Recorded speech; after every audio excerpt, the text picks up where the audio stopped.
अगर मेनोरेजिया की प्रॉब्लम हो रही है, मेनोरेजिया मीन्स आपकी ब्लीडिंग ज़्यादा हो रही है और बहुत लंबे टाइम तक हो रही है, तो उसके कुछ कॉजेज़ होते हैं जो बहुत इंपॉर्टेंट है हमें जानना, क्योंकि उसकी वजह से टायर्डनेस, एनीमिया जैसे मैंने आपको बताया वो भी हो जाते हैं। और बहुत सारे लोगों को बहुत लंबा ब्लीडिंग हो जाएगा तो उनकी इतनी क्रिटिकल कंडीशन हो जाती है, have to be admitted in the hospital अगर लंबे टाइम तक रह जाते हैं तो उसका जो मेन कॉज है दैट इज़ द हमारा हार्मोन इम्बैलेंस होता है। लेडीज़ में हार्मोन्स होते हैं समथिंग जो कि इंडोमेट्रियम की लेयर्स को मेंटेन करते हैं। अगर उनमें कुछ भी डिसफंक्शनिंग हो जाता है तो क्या हो जाता है, जो इंडोमेट्रियम की लेयर जो है उसकी थिकनेस वो बढ़ जाती है और ड्यूरिंग द साइकिल उसके बीच में भी वो शेड ऑफ होनी शुरू हो जाती है, मतलब कि वो बाहर आनी शुरू हो जाती है, तो आपकी ब्लीडिंग दोबारा से शुरू हो जाती है।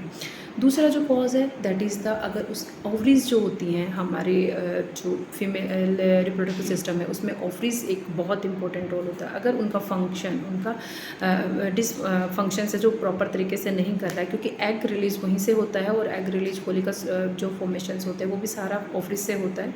अगर वहाँ पे इम्बैलेंस हो जाता है, उनका प्रॉपर तरीके से इरेक्शन नहीं होता, ओवुलेशन नहीं होता है, तो प्रोजेस्टेरोन बॉडी में नहीं आता है, उसकी वजह से भी ब्लीडिंग शुरू हो जाती है और जो बहुत हैवी ब्लीडिंग भी हो जाती है। आपने कई बार देखा होगा कि कुछ मेडिसिन से जब भी आप हैवी ब्लीडिंग होती है तो आपको प्रोजेस्टेरोन की मेडिसिन दे देते हैं, बिकॉज ऑफ द कि जो हार्मोन्स है उसकी डेफिशिएंसी हो जाती है।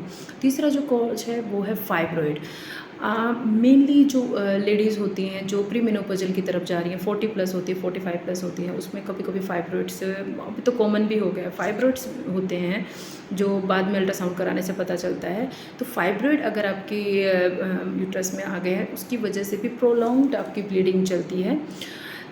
और कॉज है दैट इज़ पॉलिप्स। पॉलिप्स भी छोटे छोटे पॉलिप्स आपकी यूट्राइन जो कैविटी है वहाँ पे आ जाते हैं, जिसकी वजह से भी जो पीरियड्स हैं वो भी प्रोलॉन्ग भी होते हैं और हैवी ब्लीडिंग्स भी हो जाते हैं। अब एक कॉज और होता है कि आपने जैसे आईयूडी होते हैं जो इंट्रायूट्राइन डिवाइसेस जो यूज़ किए जाते हैं, वो भी अगर किसी फीमेल को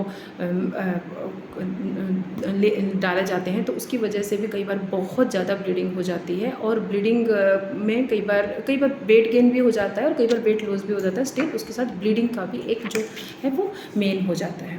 अच्छा, एक चीज़ और होता है, अगर आपका इंट्रायूट्राइन कोई भी कैंसर होता है तो कैंसर की वजह से भी ब्लीडिंग होती है। ये मैंने, और स्पेशली ये लेडीज़ होती हैं वो प्री मेनोपॉजल वाली ही लेडीज़ होती हैं जिसमें इसकी वजह से ब्लीडिंग होती है, जो कि अगर कैंसर है यूट्राइन कैविटी में, that is also important cause जो मेनोरेजिया और हैवी ब्लीडिंग का एक कॉज होता है।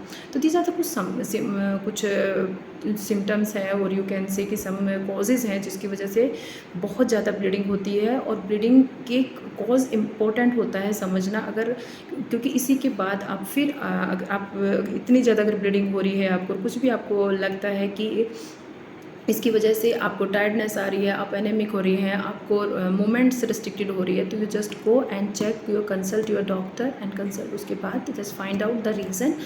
क्योंकि अगर अर्ली स्टेजेस में हम इसको फाइंड आउट कर लेते हैं तो उसके बाद हमें काफ़ी प्रॉब्लम से हम बच सकते हैं। Thank you.